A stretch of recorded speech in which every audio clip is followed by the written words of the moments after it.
Le gilet orthopédique est une orthèse de contention scapulo-humérale, c'est-à-dire qu'il va permettre une immobilisation complète du membre supérieur en maintenant l'articulation de l'omoplate et du bras.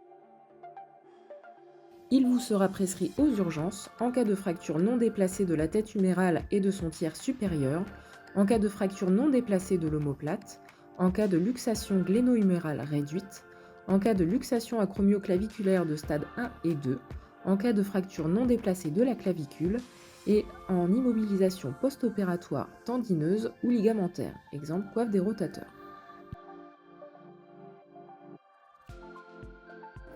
Vous êtes porteur d'un gilet orthopédique. Il faut le garder en permanence, le jour, la nuit, en respectant la durée de prescription. Vous devez respecter les prescriptions médicales et veiller à votre prise dentalgique. Il faut bouger régulièrement les doigts et avec l'accord du médecin, libérer le plus possible les articulations, notamment au niveau du coude, pour pouvoir mobiliser votre bras.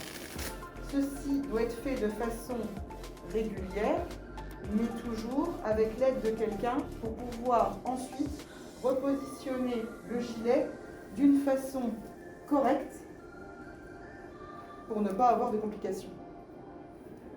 Si vous avez une plaie en dessous du gilet, vous ne devez pas être en contact direct entre le tissu du gilet et la plaie. Veillez à bien mettre un pansement afin d'isoler le contact. Vous ne devez pas conduire avec un gilet orthopédique. Ensuite, si vous avez des sensations de gêne à l'inspiration, votre gilet est très certainement mal positionné ou trop serré. Il faut donc le réajuster. Ceci est toujours préférable de le faire en présence d'une autre personne. Si vous avez certaines difficultés pour le faire, voyez avec votre médecin traitant pour une prise en charge par une infirmière à domicile. Nous allons vous montrer le système dans la principale façon de le manipuler pour que vous puissiez cependant le réajuster au minima chez vous. On peut voir qu'en dessous des aisselles, nous avons placé des pansements. Je le retire pour vous montrer, pansements américains qui sont des petits pansements absorbants qui permettront de retenir la transpiration et que vous pouvez changer tous les jours. Vous les trouverez en pharmacie. Il y a donc un premier scratch qui se trouve en dessous du coude, comme ceci. Un autre permet de tenir le coude serré à votre corps. C'est celui-ci.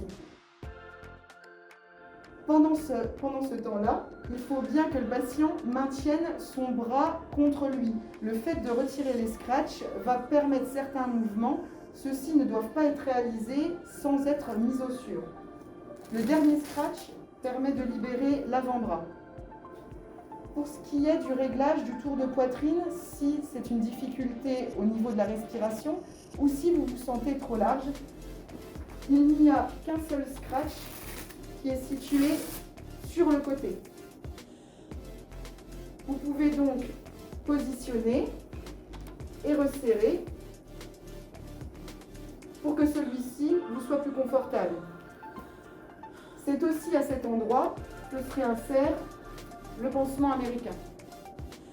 Une fois ceci fait, vous pouvez remettre la première partie, sachant que c'est la partie qui va tenir l'avant-bras, en veillant à avoir la main plus haute que le bas du coude pour éviter le gonflement des extrémités.